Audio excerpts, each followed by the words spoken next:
So continuing my series going over the lowest recoil weapon builds for Arena Breakout Infinite, we have one of the newest weapons that come to the game, and one of my favorites, the AR-57, which is basically an AR converted to a P90. Now, one of the most interesting parts about this build is that this is the rifle with the highest RPM. So this thing is going to be shredding through ammo, but it also does have 50 round mags that aren't like a drum mag because they're using P90 mags. So this weapon has really good stats and you don't have to worry about massively reducing like your ergo by using like a 60 round drum. This weapon also does seem to be a bit cheaper to fully mod just because it doesn't have as many parts, but this weapon is very well statted. As you can see, the full build is 91 vertical recoil, 87 horizontal recoil, fully built with 55 ergo, so the ergo is still pretty usable with being full built. And the best thing to use is a suppressor, which for recoil usually isn't the case. So starting off, we have the pieces of the stock. So we have the AR Premium Extended Tube, we have the Carbine Industrial Stock, then we have the butt pad for that stock. Now, like with all my other builds, this is an expensive combination. So if you don't want to use this, you can just use one of the stocks that has no other parts to it. Like you could use the FA Gen 2 collapsible stock. This will obviously reduce the vertical recoil, the horizontal recoil, all the stats, but this stock right here is only 6K compared to potentially upwards of like 100K for all three of the parts we're using. You could also instead go with like the professional collapsible stock. Again, shows 10K in here, is probably like 15K, and this weapon will still have pretty crazy stats with it. So if you want to massively reduce the price of this build that's already pretty cheap, you can use a different stock. Then for the pistol grip, we're using the lightweight tactical AR rear grip. And then for our sight, again, I'm personally using the compact sight top rail. Now I would recommend using the higher stand on this weapon because it does come with a front sight, and some weapons you just want the higher stand to have a better view. But if you're going to be going longer ranges, and while this is a more of a close range ammo type, medium to close range, you can still use longer range sights. Like I've been using, again, a 3x sight where you can also just have a smaller sight on top. This is usually a really good combination. 3x also isn't super long range, more of a medium range sight, so that could work with this. But when I'm using this, I'm primarily using it on armory, so you want a much more close range sight. And then for the grip, we're going to be using the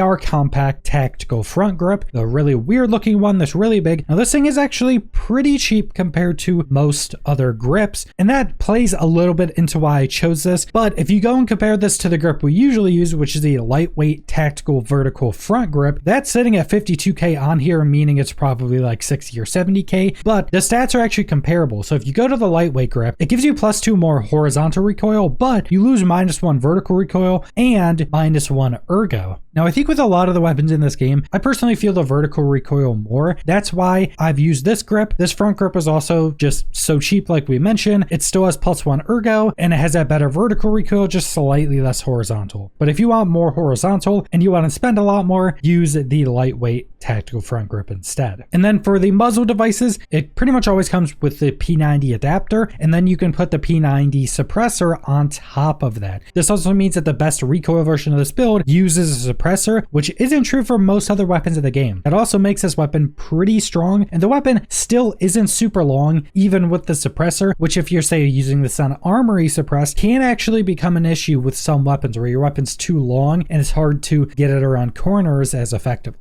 And then for the magazine, you only have two options, a 30 rounder and a 50 rounder. Now the 50 rounders for these are showing 30K on here. They're probably usually 35, 40K, which actually isn't too bad compared to most other like 50 or 60 rounders. And I would definitely recommend that over using a super cheap 30 rounder. Now, if you want to use like a base version of this build, sure, you can use 30 rounders, but for building this weapon, always use 50 rounders. Now, while this is one of my favorite weapons in the game, when it comes to ammo, you run into an issue because you have pretty much only 4 usable ammos. You have R37X, which is leg ammo, which is $224 a piece. If you're good with using leg ammo, this can actually be pretty good and it's pretty cheap. But once you get up to armor penning ammo, this ammo is really expensive. L191, which is the level 3 pen, which is still really good. It has a pretty good base damage at 58. Keep in mind, this weapon weapon and the P90 have crazy high fire rates. You're spewing out more ammo than you can with other weapons, but this is the level 3 penning ammo, which is decent pen, but it's 780 a round. And again, keep in mind, these weapons have crazy high fire rates, so you're using more ammo than most other weapons. This is crazy expensive. This is like double or triple the price of most other level 3 penning ammos. But then if you want to get up to level 4, it's SS190 and 1900 a round, which for level 4 penning ammo with the stats, the base damage of this is actually pretty well priced ammo compared to most other. But again, it's level 4 penning, 1900 rounds, so pretty crazy. Then once you get up to penning 5, you have SS198, which is 2700 a round. Now I will say the difference between the level 4 and level 5 penning ammo is actually, I think, a bit less than most other weapons have, but still it's 1900, 2700 a round. Even though this ammo is really good and it doesn't really lose much of its base damage, it's still just super expensive. This has crazy high fire rates, so even using these is again gonna be more expensive than most weapons. So ammo is an issue with this weapon. It's very expensive. Now if you want to use like a base version of this weapon, which this weapon does have good stats as a base version, and you're going in like lower difficulties, you could use SS197, which is level 2 penning. Has actually pretty high base damage, but again, it's only level 2 pennings. So if you're going up against people with tier 4 armor, you better be spraying them down pretty quickly or hitting them in the face or something, but you're pretty much going to be using L191, and again, that's pretty expensive. So that's the lowest recoil build for the AR-57. Like I mentioned, one of my favorite weapons of the game. If you're running armory and you want to go in with a really fun weapon to use, I would definitely recommend trying this weapon out. But just keep in mind, while the weapon itself is pretty cheap compared to most other full builds, as we went over, that ammo is definitely not cheap. But that's all I want to go over, so thanks for watching.